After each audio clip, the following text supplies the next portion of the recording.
Hello guys, hi y'all from Mega here. Today I'm bringing up a conversation I've been wanting to get to the longest time. It's really about backwards compatibility and retro play. Now the thing that's kind of ticked me off as of late is that Nintendo is suing Love ROM. Now, Love ROM is really a site that came to the light after Cool ROMs went under because Nintendo sued them previously. If you don't know what a ROM is basically a game in files. Like it's a file on a computer basically. And you put it on your homemade device, homebrew devices, which you can play free. It's pirating in a sense, but some of them use as quote unquote backups of games, and that's a whole nother time video. We won't get into that.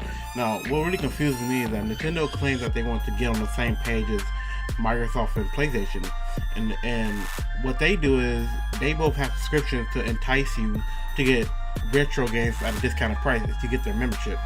Now, you can't be doing that, make a membership, and then not have the virtual console. So you're not leaving many people to have options there. If you get what I'm saying. And it's really unfair because a lot of people didn't get to play the classics such as Nintendo 64, GameCube, Game Boy, DS, all types of things.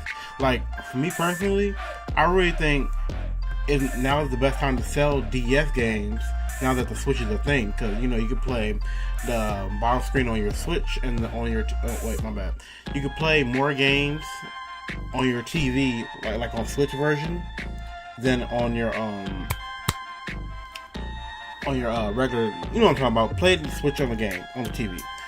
But anyway, I'm really starting to feel confused. That's really my whole issue, because how you expect people to play these games and possibly continue a series that you thought was dead. Because one thing about retro play and backwards compatibility, it always has a nostalgia trip. So if you can't play those games, all you can do is just reminisce. Like, it is all enticing to the fact with YouTube, because how many times have you played a game that you just look up on YouTube, see somebody playing no game like, damn man, that has so many memories, or a game that you didn't even know existed but looks really fun. Because to be honest with you, it don't really matter how old the game is, as long as you're having fun with the game, you will most likely want to pay it. And I just do not know where Nintendo's going with this. Like, Nintendo doesn't listen to the fan base that it has for the most part. And what Nintendo drones want you to believe that Nintendo has every right to defend their intellectual property. That's fine, they can do that. But the thing is, you have to listen to the customers that made you what you are, because it's not really hard to just make a port of a game. Nintendo has so many ports of the Switch already, and that's what all people ask for. When every time a new game come out, all they ask Switch please. So a port adjustment isn't really that big, IMO. But I don't know. Like, another thing I want to get into, and this is not just with a Nintendo. So this video is not going to be just bashing a Nintendo. Now, don't get me wrong, I love Nintendo, but they really need to start listening to people and really figure out how the new generation is, because they're old-fashioned. But the other direction I want to go into is Sony, because Sony, I'm kind of displeased, and I'm pretty sure I've been vocal about this before on social media. But for their retro / backwards compatibility, they got PlayStation Now, and to me it's a half-ass attempt, because the gameplay relies on your internet connection. Also, you can tell that it's very blurry, it's not optimized for it, and it's just wrong. They would have been better off having, because don't get me wrong, the concept is good, the payment subscription and stuff like that, the concept is good. It's just that they don't let you keep the game, and you can't really play them natively on the PlayStation 4. So you play like a PlayStation game, it would be all a PlayStation 3 game would be all blurry and stuff like that. They're better off keeping the regular store model and just making the game cheaper.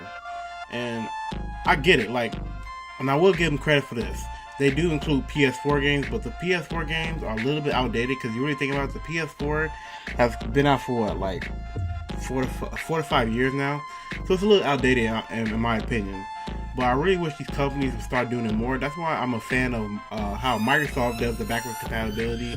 You can either get you a physical disc, and which I will get into in another video, how I really think physical media is still important. But anyway, you can get you a disc, or you can buy the game on the console and whatnot. And I really think that's how it does, because after you buy the game, you don't really have to have internet connection, to my knowledge. That's why I believe that's what they said. And yeah, and I really think that's how it should be done. That's all I'm really gonna say. You know, you shouldn't have these weird paid subscriptions or just cutting you off from the classics at all. You know, so I really wish they would just start listening more. But let me know what you guys think in the comment section below. How do you feel about retroplay? Is there any games that you want to play but that's not available to you, and all that? But anyway, that's just my personal opinion. I really hope you guys have a good day. Goodbye.